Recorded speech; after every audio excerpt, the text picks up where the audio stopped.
അപ്പോൾ ഇതെന്താണെന്ന് മനസ്സിലായോ? ഇതാണ് നമ്മുടെ ബോട്ടി. അപ്പോൾ ഇന്നത്തെ സ്പെഷ്യൽ എന്ന് പറയുന്നത് കപ്പയും ബോട്ടിയാണ്.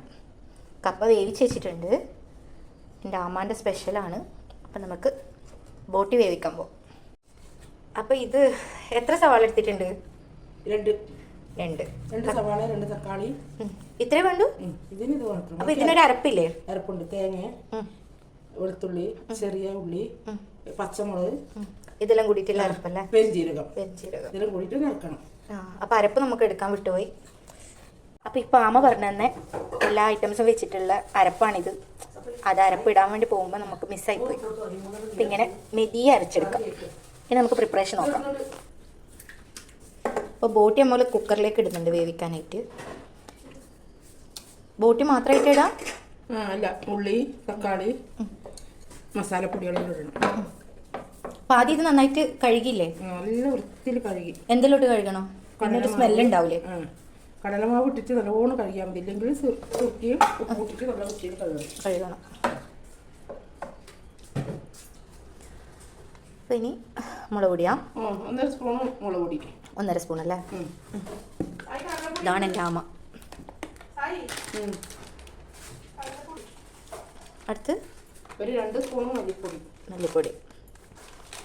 ഒരു സുമാർ 2 സ്പൂൺ ഇട്ടാൽ മതി. കൈ കണക്കാണല്ലേ? ബീഫ് മസാലപ്പൊടി.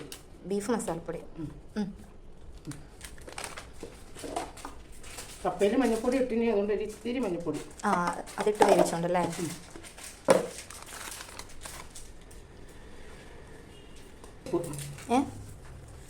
ആവശ്യത്തിന് ഉപ്പ്.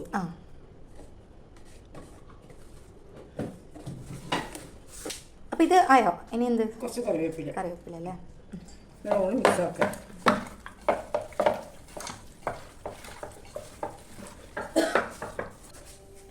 ഇതിൽ കുറച്ച് വെള്ളം ഒഴിക്കാം. ആവശ്യത്തിനുള്ള വെള്ളം അല്ലേ? അത് മുങ്ങാനുള്ള വെള്ളം. ഇത് നല്ലോണം. അപ്പം ഇതിന് എത്ര വിസിൽ വേണ്ടി വരും? ഇത് ഒരു 5-6 വിസിൽ. 5-6 വിസിലാകുമ്പോൾ വേവും അല്ലേ? മിസ്സായിപ്പോയല്ലേ? ഇതിലിപ്പോൾ എന്തിട്ട് വെന്തിട്ട്? കപ്പയിട്ട് ഒന്ന് നല്ലോണം ഇളക്കി കഴിഞ്ഞിട്ട് ഒരു 2 വിസിലും കൂടി വരണം. കപ്പ ഇട്ടിട്ട് 2 വിസിലും കൂടി വേണം അല്ലേ?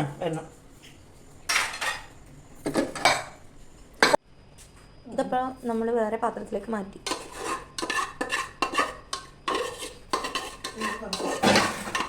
തേങ്ങ വരുന്നു. ഈ അരപ്പല്ലേ? ജീരകവും തേങ്ങയും ചെറിയുള്ളി, വെളുത്തുള്ളി, പച്ചമുളക് അല്ലേ?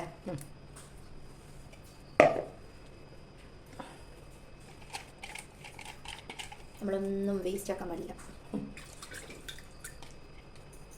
ഇനിയിപ്പോൾ ഇതെന്ത് ചെയ്യുന്നത്? ഇതൊന്ന് തിളപ്പിക്കാൻ, മൊത്തത്തിൽ മിക്സ് ചെയ്തിട്ട് തിളപ്പിക്കണം അല്ലേ?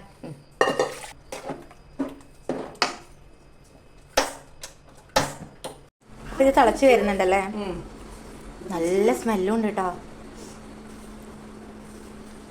അടിപൊളി. ഇതിന് നന്നായിട്ട് കുറുകി വരണം അല്ലേ? ഇത് തണിയുമ്പോൾ തന്നെ കുറുകും. നല്ലോണം തിളച്ചാൽ മതി.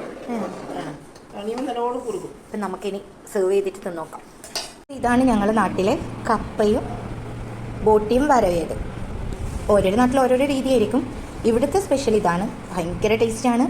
അപ്പോൾ എല്ലാവരും ഉണ്ടാക്കി നോക്കി അഭിപ്രായം പറയണം.